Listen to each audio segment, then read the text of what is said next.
प्रिय श्रोताओं, जननी जन तो भक्त जन, या दाता या सूर, ना तो जननी बांझ रहे काहे गवावे नूर।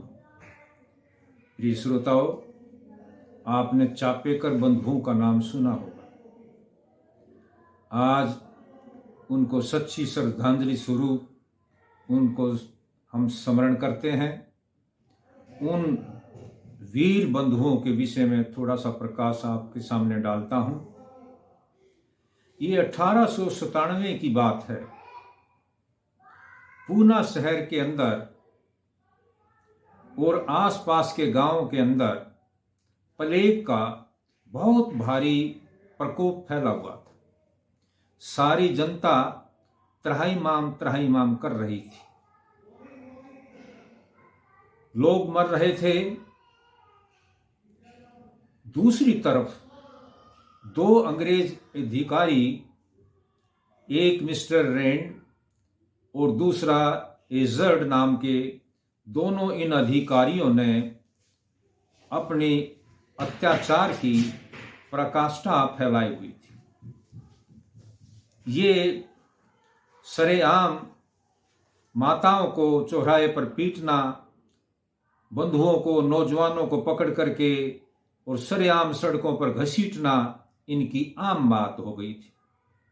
हमारे देहात के अंदर कहावत है, एक तो दुबली ऊपर से दो अषाढ़। एक तो प्लेग के प्रकोप से सारी जनता बहुत ज्यादा दुखी थी, मर रही थी, और ऊपर से इन दोनों अंग्रेज अधिकारियों का अत्याचार। सज्जनों, एक माताजी जिनके 3 सपुत्र थे, जिनमें बड़े सपुत्र का नाम चापेकर बंधु था और इसी तरह से उसके 2 छोटे भाई और थे।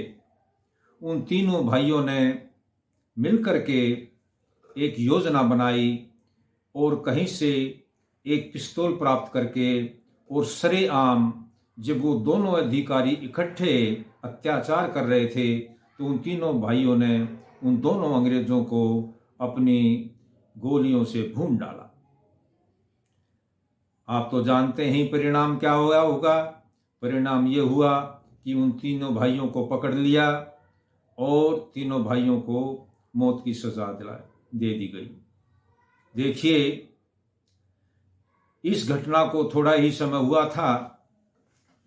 हमारे देश के प्रख्यात संत स्वामी विवेकानंद जी की एक प्रसिद्ध शिष्या हुई है निवेदिता।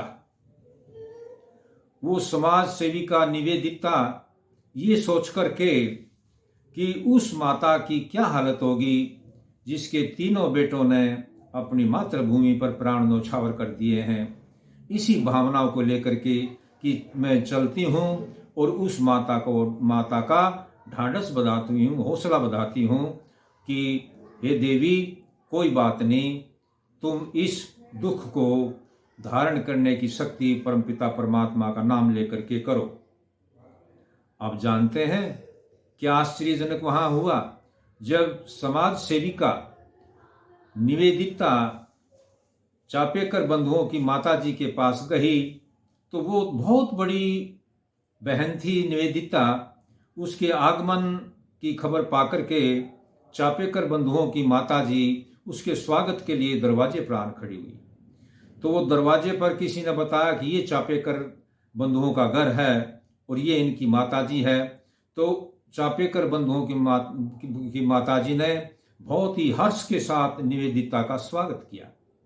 निवेदिता उसका ये हौसला दे करके, उसकी ये निडरता देख करके, ये उसका शेरनी जैसा स्वरूप देख करके और बहुत ही अपने मन में आश्चर्यचकित भी हुई और हर्षित हुई।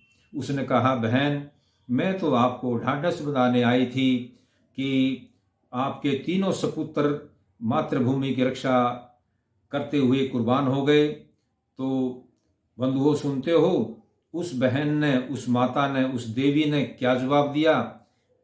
मुझे बहन निवेदिता सिर्फ एक मलाल है। वो मलाल ये है कि मेरे 3 की बजाय अगर मेरे 5 लड़के होते तो मैं 5 लड़कों को मातृभूमि के ऊपर न्यौछावर होने की प्रेरणा देती। इतना सुनकर के निवेदिता, जो बहुत प्रसिद्ध समाज सेविका थी और स्वामी विवेकानंद जी की शिष्या थी, उसकी आंखों से अश्रुधारा बह चली और उसने कहा, जिस देश के अंदर ऐसी महिलाएं हों, ऐसी देवियां हों, तो उस देश को ज्यादा दिनों तक कोई गुलाम नहीं रख सकता। इसलिए बंधुओं, हमारे देश के अंदर इस तरह के नौजवान, इस तरह के बहादुर और इस तरह की शेरनी माताएं हुई हैं। हम बार बार उन चापेकर बंधुओं को स्मरण करते हैं, अपनी श्रद्धांजलि समर्पित करते हैं। ओम शांति।